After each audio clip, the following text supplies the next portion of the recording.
Hey everyone, it's Isaya. Welcome to this new type of live that I'm doing with a guest. This is called Women Don't Talk About, and it's going to happen once a month and explain in general. But first I should introduce myself, shouldn't I? Yeah, I should. So hi, I'm Isaya. I'm an artist. I'm a magic, pragmatic, inspiration mentor and a tech coach. And that would do for tonight. If you want to learn everything about me, well, basically, since I'm streaming on my channels, you should know me a little bit. If you don't, you can find everything about me on my website, isayabel.com. I'm going to change my glasses here because those have a reflection and I don't like it. So this is an idea that came once we were discussing with Lisa, who you can see there or there. I never know which side. This is the idea. We come together and we talk about things that usually women don't talk about, whether because it's not polite or it's too intimate or it's shamey, like putting ourselves to shame, or because it's too mundane, not really important, or we kind of overlook the whole situation. And so these conversations are going to happen once a month. I'll be streaming on all my channels, and then they will land on both my podcast and the guests' podcasts or YouTube channel or channels, so that basically you get to know my besties and they get to know me. So yeah, tonight, I think that's enough about the whole concept, or is it? Let me see. Did I say everything? Conversations with a guest around topics seldom discussed, whether difficult or not serious enough. And it can be sacred or mundane, dark or light, taboo or fun, and no subject is off the table. So if you're interested in coming to discuss with me, you can also apply. I have a queue, as a matter of fact, because I started mentioning that, and now wants to come and talk bathrooms. Why not? No. So I think this is going to be fun. So my first guest is Lisa. Jara? How do you want to pronounce it? Jara. Okay. Jara. Sorry. And so I love your title. So she is a soul-based life coach and a feminist business owner. So I'm not going to read her bio or pretend to introduce her. She's going to do that herself. Welcome. I'm so happy that you're here. And please tell us a little bit who you are and what you do. First of all, thank you. It's so fun to start this whole series with you. I am Lisa. I support women and menstruators through the dark times of life, through the dark times in their cycles. So both if you experience trouble with your menstrual or moon cycle, or whether you're going through a dark phase, a challenging crisis in your life, I'm the one to hold you through it. So it's much more easeful and much more fun together. And you can safely arrive on the other side, led by your own wisdom. Awesome. Thank you. So I'm really happy indeed that we are starting with one of those subjects that indeed we don't talk about, but it's not only we don't talk about. It's like women don't talk about, it's like men don't talk about it. It's like nobody talks about it. And the place where it's really dear to my heart and to my womb is that this subject is basically half the time of my life. Every woman or a menstruator, as you call them, experiences this kind of dark time 2 weeks every month, basically. So let me recap. During our moon cycles, whether we're talking about personal cycles like menstrual cycles or the cosmic lunar cycle overhead, we have 4 distinct and powerful female archetypes which are coming to dance in turn on our paths as women. The same thing happens in a bigger scale throughout the sun year, with each season symbolizing one of the 4 energies. So we have 4 basic feminine archetypes that come to dance and that we visit every month. Now, for two of them, the maiden and the mother, no problem. They're well recognized. Everybody knows what a maiden is. We discuss maidens. They are all over Disney movies. And everybody knows what a mother is. You know, mother is the major role that women are allowed or even enticed to bear through life. Now, as far as the other two are concerned, the enchantress and the crone, this is where things get difficult, because those two are the archetypes that nobody talks about, that we as women are often asked by ourselves. I mean, it's not doesn't have to be an exterior pressure. It can be an interior pressure.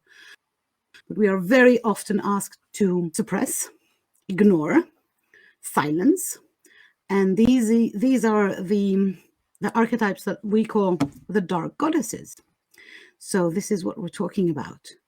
We're talking about the enchantress, the magic creatrix that is connected to the the menstrual phase, to the autumn, to the waning moon, and to the the ebb tide. And we're talking about the crone, who is connected with our menstrual phases, with the dark moon, with winter, and with the low tide. So these two archetypes have been not only ignored, but willfully and consciously suppressed because they're productive. Or in a masculine world, they are not productive.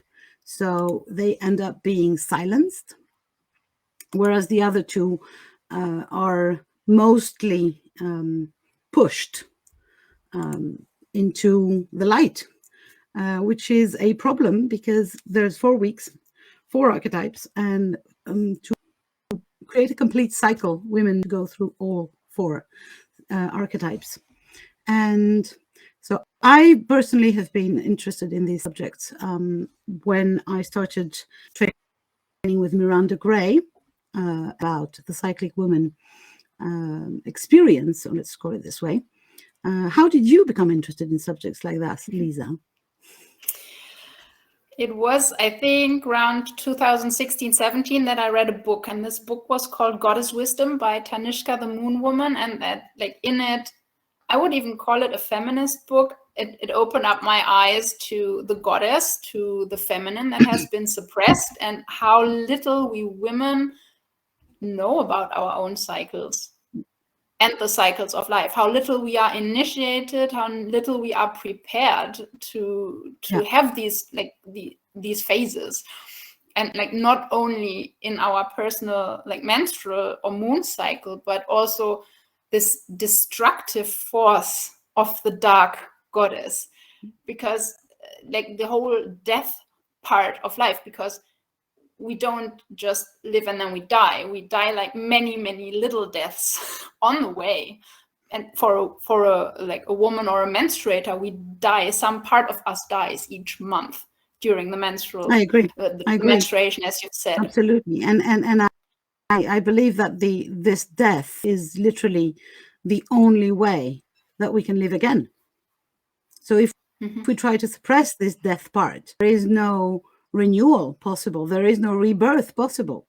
It's like, you know, if we're afraid to completely let go into the darkness, into the silence of the crone, and just forget everything that we wear and give ourselves permission to be nothing, so as to be reborn in the maiden when we do. I think there are 2 aspects, and that's why I'm interested to talk about you. There are 2 aspects to this suppression of the dark issues. One of them is aspect. So how do I live my life as a fulfilled woman if half of my archetypes are silenced? And the other one would be a social one, or a political one. Of course, obviously, both are connected. Well, I know that you are very passionate about the political things, and I am too. But I think it's really important to realize that it's way more than a personal issue. It's not, oh, I'm not getting heard when my menstrual is cut in two, basically. It's also, what does this have as an effect for society? Mhm. And first of all, I want to say that like this death part during menstruation, it's basically recharging our batteries. That's why it's so important. It's the time where we don't have much energy, and where if we don't rest and just push through, as many of us do. I mean, how I myself have lived like, yeah, take painkillers and then just go as if it was a normal day. And if we never get to this place of resting, we can't recharge our batteries and we will run dry. And that's, I believe, why so much burnout is happening nowadays. Yeah, I agree. I think it's really easy for women to understand, or for men for that sake, or for whoever, to understand when we compare the cycles, the phases of the cycle to the seasons. For me, it makes everything very clear. You know, the enchantress phase is the autumn phase. So in autumn, what happens is every leaf starts falling, right? So we start to let go. The enchantress lets go of everything. And then in winter, what happens for nature is that the seeds are underground and everything seems dead. Nothing is, right. Nothing is fully dead. Everything seems dead and nothing happens. Without the leaves falling, without the seeds in the ground, there will be no spring, right? So it's recharging the batteries for the earth. And if it's bloody necessary for the planet, guess how much it is for Yeah, and I just want to say that like many people that follow the cyclical path, they say like women are cyclical beings. I want to say every being is a cyclical being. We just all work on a different cycle. And like a man is also, or like a male body is still cyclical. Just the cycle repeats itself almost every day, very similarly. And for us, it's also, it's the same cycle we go through, just prolonged over a whole month. And like, I will trust you on that. Often gets, and what often is said, like, oh, women with their mood swings. Well, yes, that may seem like it from one day to the other, but there is a certain predictability. If you follow, like if you track your cycle over several months, you will start to realize that, oh, it's always around this day that I get a bit irritated or cranky.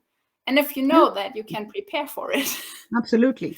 Absolutely. For me, the lessons from the Dark Goddesses is really about, and I only talk about women for, not because I don't believe that other beings are not cyclical, but because I have to acknowledge my ignorance. I've been working with women for over 25 years now, regularly. I mean, I've been running red tents and women's circles and talking circles exclusively with women. And so I feel confident that I have a good knowledge of women's psyche and women cyclical bodies, basically. But I have to acknowledge my whole ignorance about men. I'm sorry, but I trust you on that. For me, the major lesson is that when we can harness our cyclical beings in the fullness of it, then it means that we become this powerhouse that is completely unstoppable, because in the cycle there is the recharging of the batteries. There is, you know, the maiden has got the dynamic energy, so she's full on, right? She's this basically male thing. You know, she's goal oriented, she goes there. Then the mother will be the nurturing, generous personality. And then we go into the enchantress, which is basically the magic of I can have sex without having children, right? So I'm this magic person. I'm a magnetic woman, you know, like exactly. This magnetism of feeling your full power. That's absolutely expressed in that phase. But at the same time, the enchantress, for me, has got this, I'm getting naked. Because when we start the enchantress phase, we are full in the light, right? We are up there in the full moon. and then slowly we go downwards. And so when we start going downwards into the labyrinth of the darkness, we start with the fullness of the light. But the more we go, the more trust we have to develop into and to own, and trust and have faith that where we land, i.e. in the crone's cavern or in the crone's darkness, is a safe place. And I that's really this. like that you say it's getting naked, because it reminds me of this the story of Inanna or Ishtar, who is like going into the underworld to rescue her sister or to help her sister, and she's stripped of all the worldly things she has. And like that, we are stripped until in our menstrual phase, we are pure us. We recognize ourselves, our truth. We give ourselves, I believe that we get this amazing opportunity basically every month, and then every year as a larger cycle, and even all through our lives, we get this amazing opportunity to get stripped of the mundane and of the personas that we wear when we are outside in the world, if we could just allow for ourselves for this darkness and this silence. And I believe that it's really there it lies the real magic, not only for the rest that we need, but also for the dreams that we dream in the darkness, because these are dreams that will carry us through the light. And I through know the next cycle. Yeah. When I was younger, I used to. I'm postmenopausal now, so my cycle is the moon cycle. When I was younger, I used to be a spring person. I loved spring. Then I loved summer, and now, really, I love autumn and this energy that we're right in. So we're recording this on April the 27th. So we're very close to Beltane, very close to the fullness of the summer coming, right? And we're going upwards or into more and more light. And I must say that I feel almost violated by so much energy. Now, at my age, I much prefer the energy of the end of August, September, which is according to my age, I guess, So I can feel in my emotions, in my energy, that this cycle is playing on multiple levels, and it's got so much to offer. So much to offer. It completely is. Although I must say, like for me, I'm now 35, so I'm like from that perspective more in the maiden motherhood phase, like the transition. I don't have children yet, but I have always more connected with the crone and the enchantress, and like evening is my time in the day. The cycle, the pre-menstrual cycle is like my phase. I'm now in my pre-menstrual phase, and I'm like full of energy. The autumn is my phase, and winter is also my phase. I'm not saying that we have to correspond to our age. So that for me, I know that I feel that the full-on energy of the end of spring is too heavy for me. It's like, give me a break, oh, come on, chill. But the dark goddesses, for me, it's what you said about Ishtar, it is exactly that. It's how can we dare trust that we don't need anything in the darkness to just be rejuvenated, reborn, basically. It's like, and for me, if we talk really goddesses, not the archetypes, the darkest of the goddesses, and she is goddess of death and rebirth, but none of them.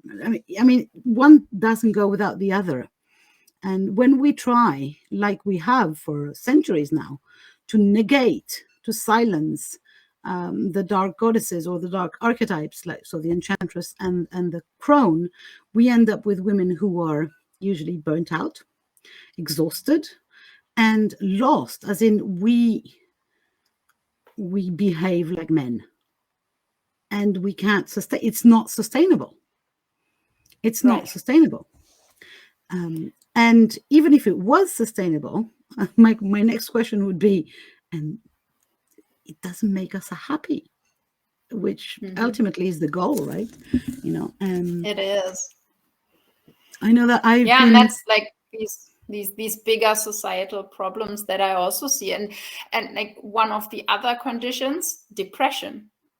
Absolutely. And I have once heard that depression is suppressed rage, and I totally agree with that. Like we women have to suppress our rage, because very often if a little girl is angry, she's told off.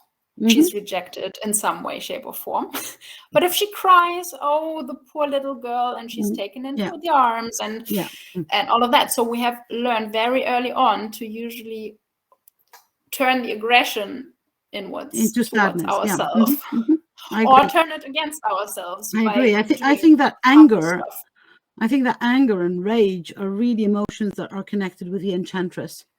That she, if we let her, she owns it. And again, anger or rage are as emotions. They should just be in motion in our system. And if we stop trying to suppress it, i.e. blocking it, in fact, and we just allow it to flow, well, then we go into the next phase, basically.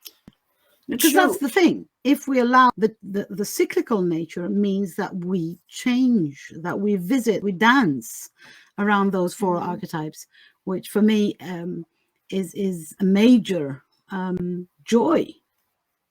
Because the rage and the anger are just one part of me, and then maybe in the darkness of the crone, I can dare to be sad, to be really deeply sad, and allow for the tears to fall and the sadness to happen, and then maybe the maiden will bring joy, or maybe not. Maybe she will bring more anger. Why not? But and also anger, like, or this deep emotion that all of us have from when we are born. It stands for change. Anger is the one thing that motivates us to change something, and anger is in itself like a knife. You can do good and bad things with it. Likewise, anger, you can use it for change and motivation to change, or you do harmful things with it. But in a society where we aren't taught how to deal with our anger in a healthy way, no, and even we find unhelpful ways. I believe that that the sadness or the so-called negative emotions are very connected to dark goddesses, because in the same way as the dark goddesses have been silenced, and that we are still silencing them in ourselves, in the same way those negative emotions are supposed to not be there. So what then happens and I see different. You have introduced me as how I call myself a feminist business owner, but what is the first thing that comes to mind when you think of a feminist and have some knowledge around feminism?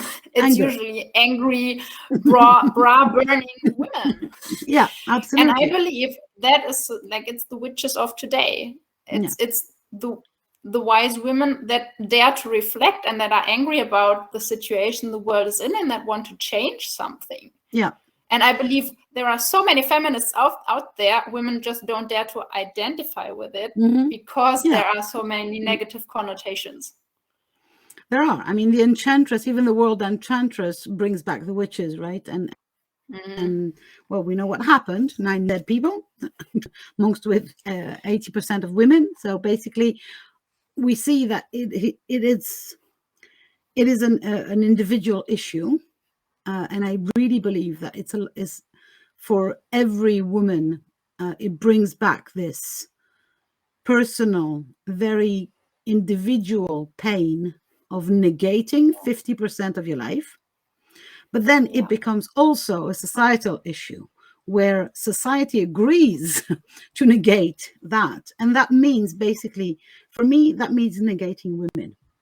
Because if we negate half of my cyclical life, it's like you don't want me at all then, and so it's negating the feminine in everyone, right? Yeah, exactly. I mean, men also suffer under the current system because men also don't want to be like the strong one all the time. Yeah, absolutely. Or the one who has to take care of the family. Yeah, absolutely. So yeah, for me that it's the lesson number one from the enchantress is dare to be angry, dare to be joyful, dare to be sexual, dare basically, and just let it go. Like really, I can hear the song in my head because I'm this person, but it's really about that. It's about, be like a tree. Let go of all the leaves that are the persona, the masks that you're wearing, and just be you. That's, for me, that's the major thing around the enchantress phase. And that would bring the magic. And then in the darkness of the crone, for me, it's the silence. Just shut up. Shut up altogether, and let the thing happen almost without me. So the rest and the rejuvenation happens almost without me, not almost, without me doing. It's like, and then I got this other song in my head, sitting on the dock of the bay. For me, going into the crone is something of the sort. You just sit there and whatever, and have this absolute faith that whatever needs to happen, if anything, will happen. And it's For me, such joy to not be into the doing anymore. For me, the lesson of the enchantress is also questioning. Questioning yourself, in the sense of questioning how you are living your life. I believe that a lot of the symptoms that are coming up, like usually the critical voices are very strong in the premenstrual phase. They are all there to just show us where we are not aligned in our life, where we are not daring to show our truth, or even like acknowledge it to ourselves that this is what we want and we don't want to continue with that. And like, we very often, unfortunately, use it against us. Oh, I shouldn't think that, I shouldn't want that. Who am I to question this? But I agree. That is the power, I believe, the discerning moment of what is my truth and what can be stripped away. So like what to take out of the leaves, as the tree does, and then shed the rest. I agree. Then, as you say, coming into this moment of being with this truth, not doing with the truth, but being with that truth and having a breather. And allowing for whatever, if anything, and then and being okay that, So how does this transform into your daily life? Because we've been talking about the lessons and very theoretically, but for me it has been, for years now, it has been an everyday way of life to kind of own cyclical nature, and it transfers into my Google Calendar has the moon phases, and I know exactly when and how we are, or I am, and even if I forget. But it also means that my business is arranged around my cyclical nature. It also means that, I know that around this weekend, roughly, because it's the dark moon coming on, I will need more time, more rest, more sugar food if I'm eating sugar, which I'm not at this time, but and more emotional support, which can be, emotional support does not mean it doesn't have to be other people. It can be just me supporting myself, or it can be music or more meditation. It can be watching nice TV shows that are, doing me good, with people loving each other and basically optimistic things, or it can be just sleeping more. So I think that the lesson, if we want to talk about it like that, for the period, so for the really dark period of the month, for me is, of course, it's mostly difficult for most of us to just stop altogether for a whole week. But how can we accommodate, and bring this theory into the practice of our everyday lives? And I think it's possible, even if you work full time, it's possible to accommodate that you will go to bed earlier, that you might eat differently during this phase, that you might take more time with yourself and less with socializing. And it's for me, it's really important that it becomes a practice. I think living your life as and not another to do. What we so easily, and I should have rest, and I should do this, and I should eat this, and oh my God, I shouldn't be out with friends. No, I don't think and it's that's like what that. so easily happens. Yeah, but it easily happens when we want to do it perfectly. That into another. Oh no, this we can agree that perfection is. I just want to say for the women out there, like if that comes up for you, it doesn't mean you have to completely cut out, as Isaiah said, a week or 3 days or something, and follow strict rules of what to eat and what not to eat or how to move. No, for me, listen to what your giving yourself needs. Giving yourself permission to listen to what you need, and indeed tracking your menstrual cycle if you have one, or looking at the cycle of the moon very closely, and maybe journaling for cycles to see what comes back, and to find your own rhythm, and into this rhythm give yourself permission to do or not do whatever you are called to, and not whatever society says so, and if you're invited to a concert and you feel like going, even if you're in crone phase, go. But if you don't feel like going, just don't. That's it. And even for I have to prepare well for my menstrual phase, because I experience pain in a way that doesn't have me leave the couch for 2 days straight. So I have to rest. I can't even do anything about it. But preparations, I prepare the food so I don't have to take, I can put it in the microwave and just heat it and done. But I can do all of that before. Or when you've got small children, it can be extremely hard to carve out time for yourself. And then maybe it must be enough to just close the door when you go to the toilet. Yeah. And absolutely. That for a moment, and that moment is all, but it is a signal to your system that you try to take care. And I think that is the only thing our body requires. I agree that it doesn't have to be, I'll take a week off and go to a spa. This is because if you will do that once, but you will never do that again and again. So I think it's mostly it's about listening.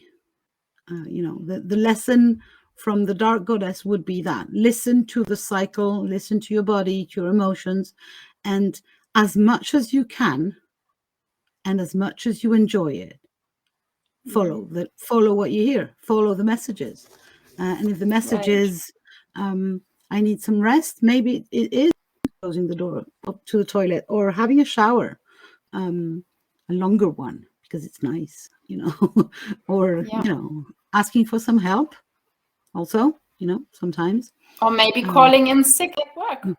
Exactly. Yes, you are allowed to do that. Exactly. And if you're lucky enough to be like me, so you don't have any young children at home and you don't have an exterior work, then you can accommodate, or I can accommodate my life around my cyclical nature. And I cannot tell you how much relief it is.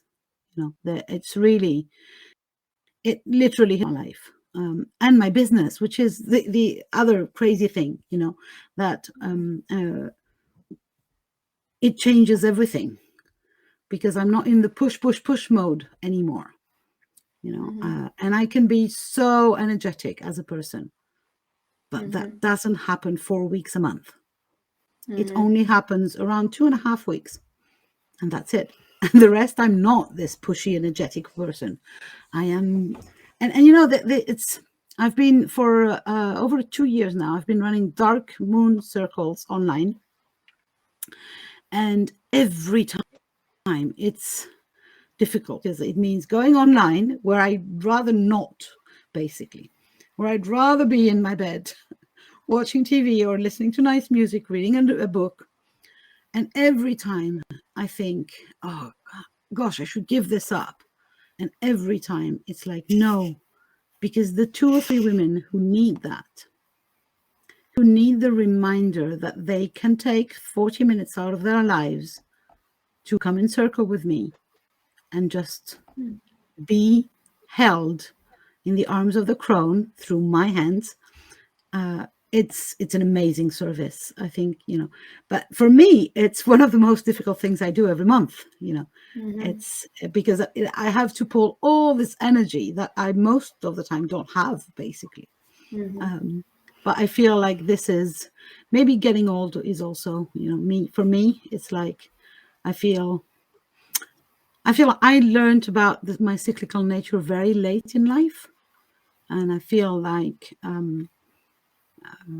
I regret that. And I really hope that women and young girls learn as fast as possible.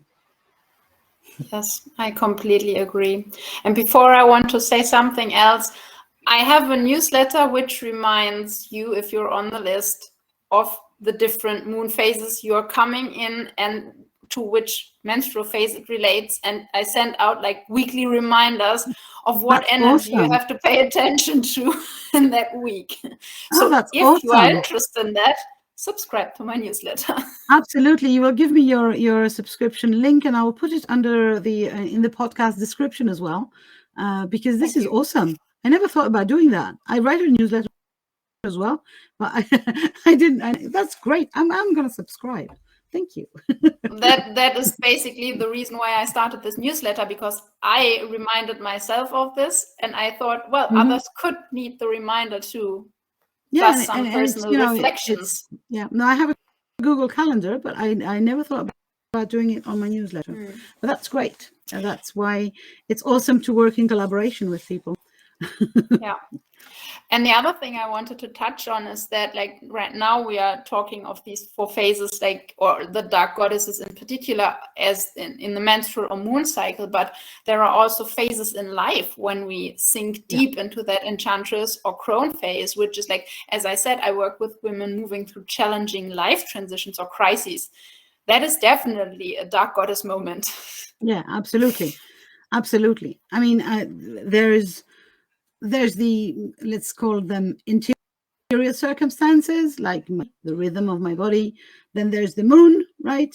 Then there's the seasons, which starts to be exterior. And then there's life events. And all these can pile up into a lot of dark goddess moments.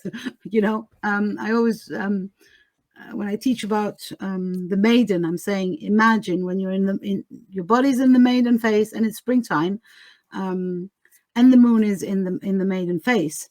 There's a lot of maiden. Well, there can be a lot of darkness in the other direction as well.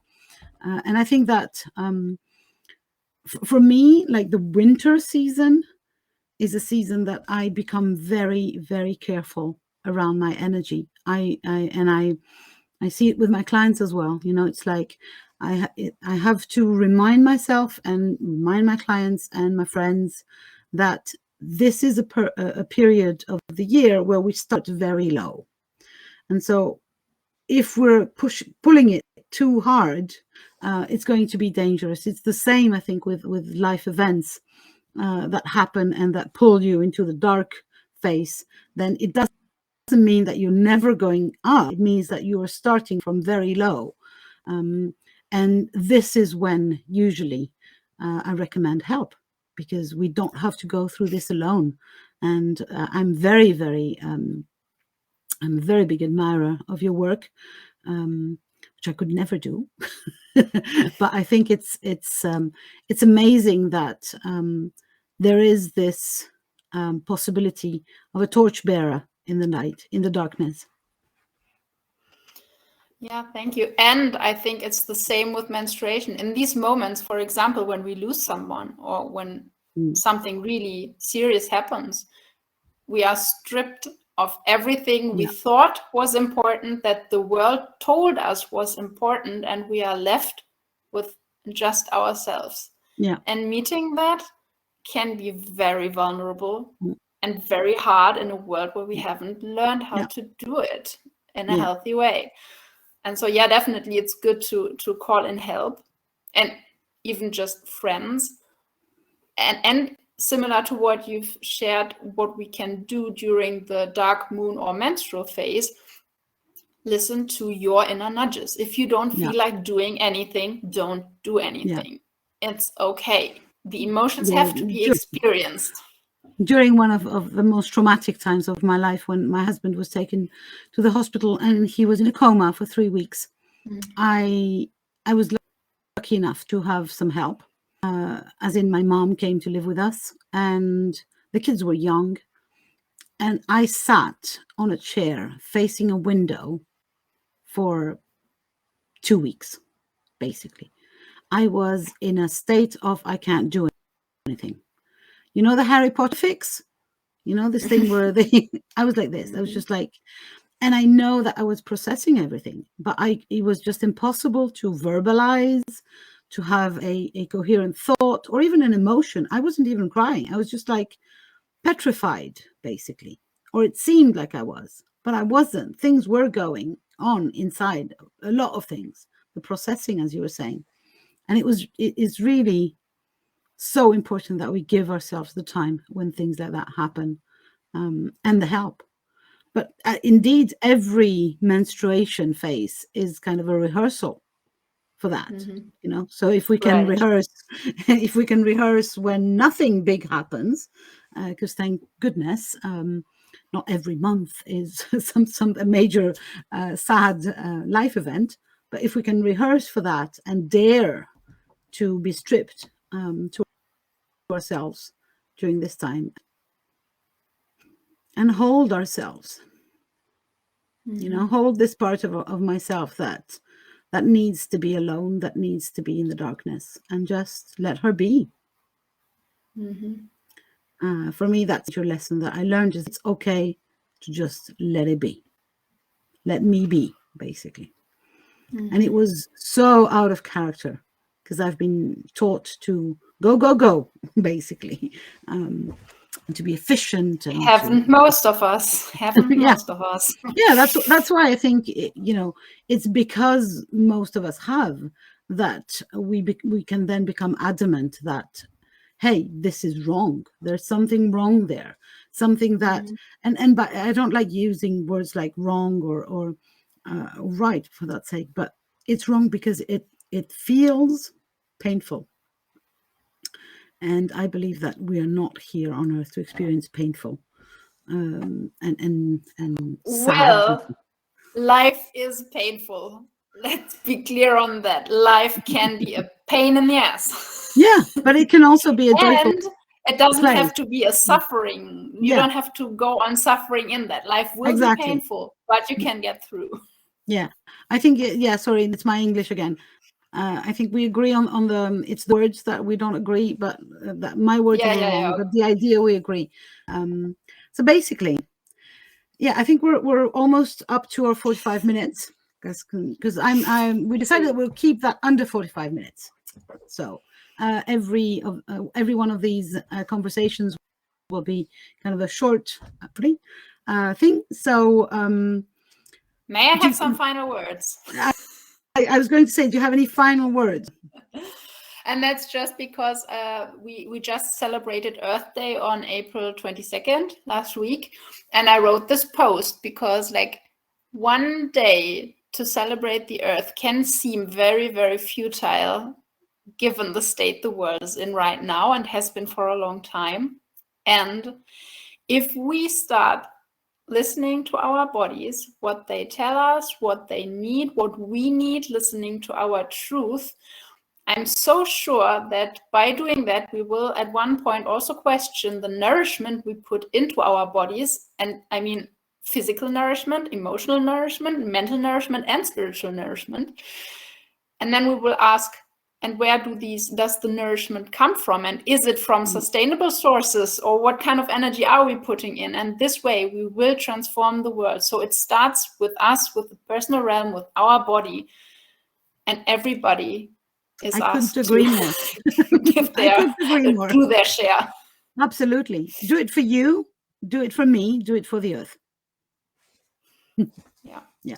Get in contact with, and also with yourself. Just, because we feel like we have to do so much, or we are so small, we can't change the world. Yes, we can. By changing something in ourselves and listening to ourselves and holding ourselves, we change the world. I believe that we create the world as we live. So basically, if I change me, I change the world around me. So we encourage you to get the information, the knowledge, if you don't have it, around the menstrual cycle and the cyclical nature. We encourage you to find help if you can't do it alone, and mostly in the dark moments or the dark phases, if you feel that being stripped bare basically is impossible alone, you are not alone. That's what Lisa is here. So I will share her details in the podcast description, but really, there are people who can help you navigate through the darkness if you are there, and you don't get a medal for doing it alone. What you do get a medal for is for doing it, and for doing it in a way that is not dangerous to yourself or to others. Do you want to do some straight on promotion, or are you good? Do you I'm have good. anything As that I you said, want to talk subscribe about? to my newsletter. Yes, absolutely. We will put the link. I will put the link under the podcast description, and in under the video as well, because I think it's a great idea. It's a good start. If you don't know where to start with that. Subscribe to Lisa's newsletter. You get the reminder, get into your cyclical vehicle and have fun with it. Because obviously, if you're going through a dark phase in your life, or you would like to deepen the connection to your body in a one-on-one setting, because like I'm an expert at holding space for your wisdom, then get in touch. Isaiah will link all the details. I will link all the details, exactly. Thank you very much for having us. I will now put some music to end the live, and I will see you in a month with another guest who I don't know who is going to be yet, or I don't know the subject of the conversation either. Bye for now.